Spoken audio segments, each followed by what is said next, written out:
All right, let's dive into a story that, on the surface, looks like the absolute perfect success story. You've got a proud mom and her brilliant son who has achieved everything she ever wanted for him.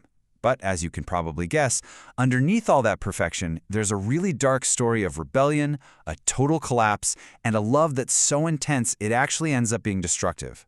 Today, we're going to explore the true price of perfection. So this is the big question, right? This is at the heart of everything we're looking at today. We have this young man, Yuri, who seems to have it all, but his life just completely unravels in the most dramatic way you can imagine. We're really going to try to understand the why behind this shocking transformation. And wow, this slide just lays it all out, doesn't it? It perfectly captures the mystery. On the left, you see the dream. This is Yuri, head of a department at a huge oil company. He's got a new car, a fancy apartment downtown, and then you look to the right, and there's the reality. He's expelled, he's aggressive, totally unrecognizable, and just vanishing for weeks on end. So how in the world do you get from one to the other? Okay, so to understand the collapse, we first have to really appreciate the world his mother, Vera, so carefully built. I mean, it was a world that for a good long while seemed absolutely perfect. I mean, just look at this list. It's literally a parent's dream come true. A top job at a major company only 2 years after graduating. A big new apartment. His mom, Vera, was so proud that she spent almost all of her savings just to buy him a brand new car as a gift. By any measure you can think of, Yuri was a massive success. Now, what's so telling about this quote is the wording. This wasn't just Yuri's success, you see. It was the fulfillment of her dream. Vera saw her son's life as the final product of her own hard work, her own ambitions. It was like he was a project that had succeeded beyond even her wildest expectations. And that leads us to the big question. If everything was so perfect, what happened? What made it all just shatter? Well, the answer isn't really in Yuri's life, not at the beginning anyway. The seeds for his downfall were actually planted decades earlier, in the life of his own mother. And that brings us right here to Section 2, the architect of success. Because to get the son, you've got to understand the mother. This is Vera's origin story, and trust me, it's key to everything that comes next. Vera was, honestly, a force of nature right from the start. She was so driven to escape her small village, working non-stop to get into a university. With a little help from the dean, she became this star accountant, the kind of person who was happy to live at her job 24/7. And by her early 30s, she did it. She achieved her ultimate goal, her own apartment paid for with her own money. Total financial independence. You see, for Vera, financial security wasn't just a goal, it was the goal. At a time when pretty much everyone her age was focused on getting married, Vera was all in on her career. Relationships, they could wait. And that mindset, it would end up defining her entire life. But then, after building this fortress of financial security, she finally lets someone in.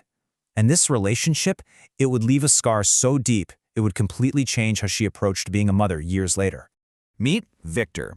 On the left, you see the guy she fell head over heels for, a handsome, charming taxi driver who just filled her life with so much energy and love. He cooked for her, he cared for her, he was the whole package. But on the right, that's the reality.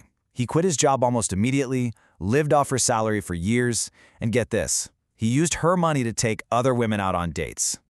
The whole illusion just shattered one night during a work trip. Vera was out at a restaurant with some colleagues, and she saw him at another table lovingly stroking some other woman's hand. He didn't even notice her. Her carefully built life, the one she had finally opened up to someone, it was all a complete lie. Oof. And when she confronted him, he didn't just leave, he delivered this absolutely brutal parting shot. He basically took all of her deepest insecurities, about her age, about being career-focused, about her own worth, and he turned them into weapons. Those words, they wounded her in a way she never quite recovered from. So after a trauma like that, Vera does eventually find a good man, Anton. But then tragedy strikes again. He dies from a sudden stroke before their son is even born. And so, left all alone, every bit of Vera's focus, her ambition, and all of her fears get channeled into one single person, her son, Yuri. From day one, Yuri's life was a battle. He was born premature. He was tiny. He was weak.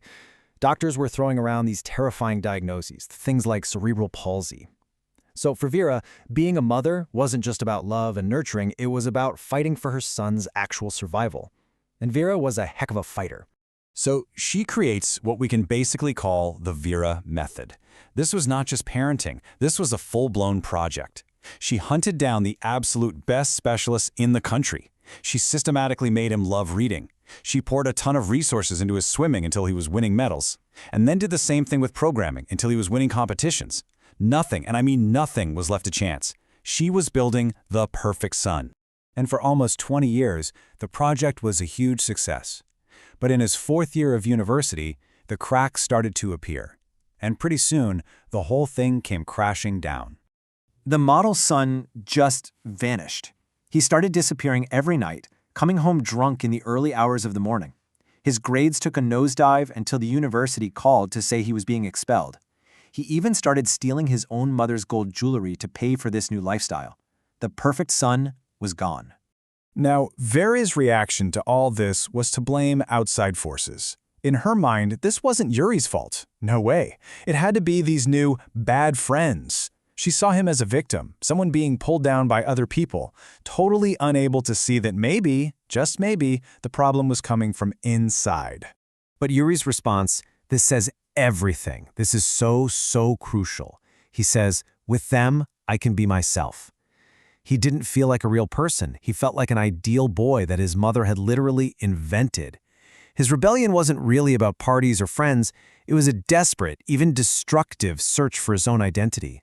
And there it is, the final piece of the puzzle. His actions, his self-destruction, all of it.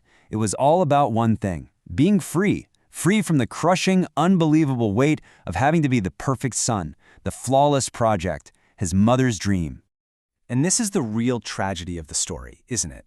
The exact same fierce, unstoppable devotion that literally saved him from serious illness as a baby was the very thing that ended up suffocating him as he tried to become his own man. Her solution became his prison. And it leaves us with this really tough, unsettling question that pretty much every parent and every child has to figure out at some point. There's such a fine line between support and control, right? Between building a foundation for someone and building them a cage. And in this story, we see just how devastating it can be when that line gets crossed.